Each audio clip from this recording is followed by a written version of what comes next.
Let's talk about different security level prisons. My name is Jesse, and I spent 19 years in the Virginia prison system. And when I went in, I was young. I had just turned 18 at the time that I was arrested. So by the time I hit DOC, my youth was counted against me.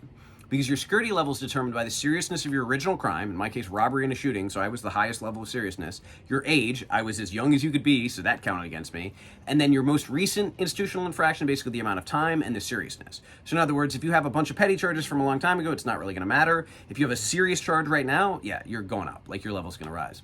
And it's a lot easier to raise your level than it is to drop it, and there are a lot of restrictions. So in Virginia, we have levels 1 through 5 with an S on the top and a W on the bottom. So let's start with the S. So the S in this state is Red Onion. There's a PBS documentary about it. It is not a pleasant place to be. It's been accused of like crimes against humanity. It's not where you want to spend your time because you're in long-term segregation for months or years or even decades. You're not interacting with anybody else. You're locked in your cell. You're getting your shower. You're getting your solo rec time, usually for like an hour a day. You get your 3 showers a week, and that's it. There's nothing else. You're not interacting with people. You're not having. It's terrible. It's basically deprivation of everything. There are a lot of issues with that system, and at the same time, it's understandable, right? You have people that we consider unmanageable. We don't know how to control them, or we feel like they're out of control. They've tried to escape, or they've tried to kill somebody, or they have killed somebody. At the same time, that's not the majority of the people that are there. There's a very big prison there, and there are not nearly that many people who pose that much of a threat. But once you built a prison like that, you need to justify it being open, so you have to keep sending people there. So, okay, I understand the guys who are killing people in the system, yeah, but what about everybody else? Like, how did they get all those other people in there, which is really problematic. And back when they first opened, what they did is they went down to the lower levels and actually just picked guys out that had life sentences. So you had guys who basically had done nothing wrong, had been staying out of trouble, working in the wood shop, doing whatever, and just basically loaded Red Onion full of them, and then it just got worse from there. That's the highest level. Thankfully, I was never there, and I'm really good. So then your next level is 5. So that's the highest normal security level. So this is like Sussex and Wallens Ridge. And you're basically spending like 22 or 23 hours a day in your cell. So you better get a good cellie, because at least up at that level S, you're in the cell by yourself. Down at Sussex, you get a cellie. And it's weird because they have these 2 beds that are like right on top of each other. So like the bottom bunk literally can't even sit all the way up in bed, or he's going to hit the bed on top of him. But those are the places where the most important thing is having a good cellie, because you're going to spend all your time in the cell with them. You got to figure out a way to get along. And you got to make sure your lifestyle is compatible. If one person likes to listen to the TV out loud or make a bunch of noise or do stuff, the other guy's got to be cool with that, because otherwise you have problems. And there are 2 different approaches to these places. Either people try to like run game and like try to hustle and do whatever, or they, find a way to stay out of the way. The hustlers tend to be like involved in the drug game, involved in the gang stuff, involved in whatever, and it's a really active lifestyle. Like some people want to live like that and they can do it. Otherwise, people might say, I'm going to get a kitchen job, or I'm going to go be a tutor in the school, or I'm going to do anything I can to get out of this cell, because being stuck in that cell really sucks. So the best thing you can do, or the best thing in my experience, is if you get a cellie who has one job and you can get another job on opposite schedules, it's like having a single cell, because you're locked in there pretty much all the time anyway. So if y'all can be apart at different times, you can have one person away, it makes things a whole lot easier. But then you get down to a level 4, which is where I started, because I had, again, the most serious charges, and I was young, but I hadn't caught a bunch of institutional fractions. I didn't have a whole bunch of fighting charges. I only had 1 from the jail, so didn't really counting against me. So it's a little more freedom. Like, we were out of the cell for like 6 hours a day, so it's not like you're in there all the time, and you get rec every day. Whereas at Sussex, who knows? Although now with COVID and short staffing, it's been really hard for people to basically find the staff to get outside. I talked to one guy who literally hadn't been outside for 2 weeks. Like, it broke my heart. The dude's just locked inside all the time. But again, they don't have staff. Like, you can be mad, but there's obviously a problem in the system when people aren't getting paid enough, or it's just not worth their while to go work there.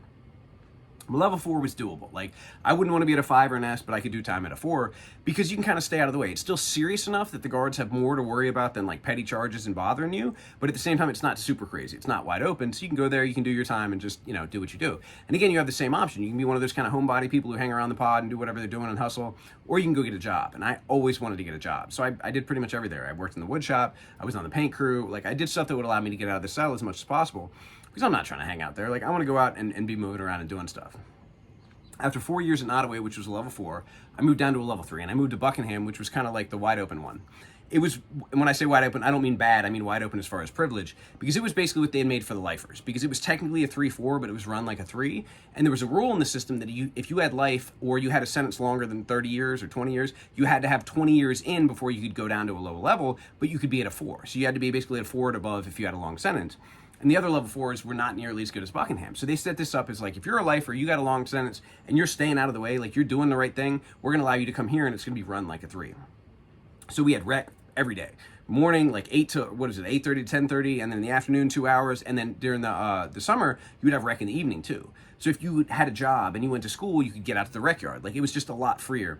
And the doors open at 6:30 in the morning, and other than count, they didn't close until 11:30 at night. And you could actually control your own door. So it wasn't like you had to get permission or do cell breaks. Because at those higher levels, if you do get out of the cell, like that level 4, you only get out of the cell once every hour. You're going in or out, and you're staying in or out. Like, you're not going back and forth. There are no exceptions. Like, we had a whole thing with dudes using the bathroom in the shower because they couldn't get in their cells or they couldn't get out. It's a bad situation. So being able to control your own door was the number one thing, but that's the only level 3 that does that. Like, none of the other ones allow you to do it. So it was super sweet. You could be in there, you could have some privacy, you could hang something in your door, do whatever you need to do, use the bathroom. It was awesome. So if you had to do time, and I spent 13 years there, I did everything I could to not leave there, it was the way to do it because, again, you're comfortable. And you still have enough problems that they have things to worry about other than the really petty things, but not so many problems that it really bleeds over into your daily life. Because it's one of those places, if you stay out of the way and you're not involved in the gang, or you're not involved in a gang, you're not going to have any trouble. You just do your thing. But then, last 10 months of my sentence, which I didn't know were the last 10 months because I still had 10 years left on my sentence when they sent me there. Middle of COVID, they decide this place is in violation of fire code, and they have to clear out an entire pod to send people there. They randomly picked 64 people who qualified for a level 2. I wasn't on that list, which I was really grateful for because I wouldn't have to worry about leaving. But then one of the guys had a medical emergency, and they had to transport him, and they still had to be basically getting somebody off that compound permanently. So they picked me, and I got shipped with those guys down to a level 2. Now, just the same way as those higher levels are restrictive, level 2 is the beginning of it being extremely restrictive because they don't have a lot going on. You got two problems. You got the guards and the prisoners, and they're both petty as hell. So the guards don't have the stabbings and the gang issues and the whatever, so they want to be tripping about stupid stuff like, oh, your cup's on a locker, your bed isn't folded properly in the corner, or just stuff that doesn't make any difference, right? Like, I'm all for making my bed. I'm a big fan of that. I'm all for, being organized and neat. But when you're punishing people, like one guy, he literally got like 13 charges for having different colored pens, even though you could get different colored pens from the school. Like, just blows my mind. Anyways, if you're at that place, not only is it petty, not only are the prisoners petty because they're young and because they got short times. It's not like a dude who came in with 40 years who understands there's consequences. No, it's some kid who's got like 6 months left to serve or like 2 years left to serve who wants to prove to everybody how tough he is. It's the worst kind of people to be around. So then when you go from there, you basically have a dormitory. So in the upper levels, you had cells, or even some places had single cells. Like, I had to wait 12 years at Buckingham, but I got that last year in a single cell because they basically consolidated all the single cells they could because, they don't have room in the system. They're incredibly overcrowded. But you go from at least having a double cell to going to an open dormitory, like a big room with just a bunch of beds, like people on top of you, behind you, in front of you, beside you, just surrounded by people, sights and smells, and just, it's horrible. In addition to that, you go into the bathroom, you just got a bunch of toilets next to each other. You're knocking knees every time you use the toilet. You got a bunch of urinals. You got a bunch of shower heads. No stalls, no separation, no privacy. So you're in a place where you have no moments of privacy. Like, you don't have your own space. And that's the thing about having a cell. You at least have your own space, right? Like, you can go in there, you can lock the door at night, you can feel like, all right, cool, like, I'm safe, I'm in a place I'm comfortable. Not in a dormitory. Like, somebody wants to get you at 2 in the morning, they're going to get you at 2 in the morning. Luckily, again, people are so petty, that's not usually how it's carried. But by far the worst place I ever was. I didn't want to be there. I had to get a job outside the building just to get out of the building because it was driving me completely crazy. So you're in this place where it's super petty on both sides, and you have no privacy. The only thing they give you is more rec, basically. You don't even have as many like programs or opportunities. They don't even have a shop there. There's no industry. There's no wood shop or metal shop you can go work at. It's just a big empty space. But you're supposed to get rec all the time. And behind each dorm, they have these small rec yards, which is basically a basketball court and something you can walk around. Then they have a big rec yard that's connected to it, which is all 3 of the small yards connected to that big yard. And you're supposed to be able to get out like basically all day. Like, first thing in the morning to last thing at night, you're out all day. Now, when I was there for COVID, that wasn't the case. For a while, they would only give us like an hour on the small rec yard, and then at some points they started giving us an hour on the big rec yard, but that wasn't even consistent. So it was like, it was the worst of everything. But supposedly, even though the higher levels are still bad and they're so short-staffed, the lower levels are at least getting people out to rec. So at least they're getting outside where the higher level guys might not get outside for 2 weeks. But I didn't like it. I really, really didn't like it. It was like by far the worst time I've done. But some people go in and that's all they know and they're comfortable with it. Or they start off at a jail like that and they just adjust. Then you go down to a level 1, which I couldn't do because I had violent charges. And that's how crazy our system is. So the day before I get out of prison, right? Like, I'm going to be released tomorrow, say. I'm too violent and dangerous to be at a level 1 work center, but I'm okay to be released the next day with no supervision whatsoever. Like, wouldn't it make sense to step people down to a position where they're actually like used to a greater sense of freedom rather than going from those major lockdown institutions to just being out in the world? Just my 2 cents. But if you go to level 1, it's basically a work center, but it's not necessarily all outside work. It's they have one on the farm. You go there and you work the farm at State Farm. You do stuff on the road, and then you actually have a W, which is just a work center, which is like a separate place. It's going to be a really, really small institution. Like some of them they were complaining are still, I can't remember, like basically like old camp shelters.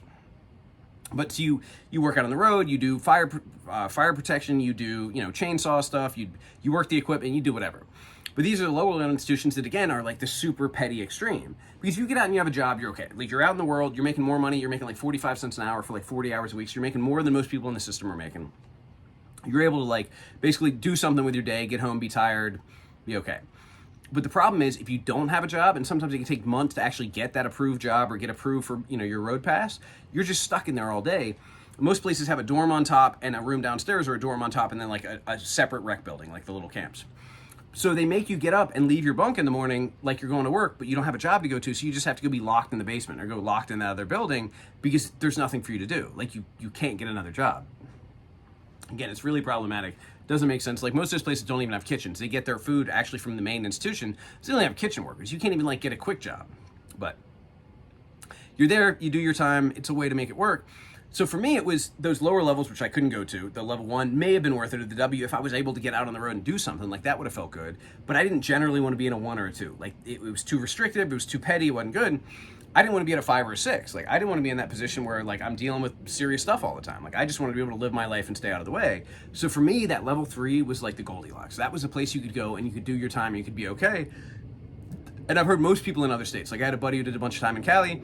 It was like, yo, I wanted to be at that medium level. Like if I can be there in the middle, I don't have to worry about the dormitory and the craziness, but I also don't have to go to where it's just gangland and war all the time. And it was still a much more serious system. Like they still had a very different experience on a daily basis, but there was a lot more peace there. So his trick was he used to always make tattoo guns or fake tattoo guns to get caught with on shakedown. He would just like leave them on the desk and they'd be like, yo, what are you doing? He was like, yeah, that's my tattoo gun. Like make sure you write me a charge. And that way he could keep basically catching charges to where he wouldn't lose all his good time, but he actually didn't really care about good time. But he could stay at that level 3. We had a lot of guys who did that at our level 3. Like I did mine through different means. Like I was in the apprenticeship. I was always working on projects that required a longer period of time, so it would get me basically stop my transfer. Other people would just catch charges. I had a cell partner. He intentionally had 2 fans and he had them both on and running during shakedown, thinking like, okay, cool, I'm guaranteed to get a charge for having an extra fan. Nope, they came in, they took it, and they came back to the door, and they're like, "Hey, we just want to let you know we're gonna let you slide on that fan. Like, you're a good dude, and we want to mess it up." He was like, "No, please write me up." And they were like, "What?"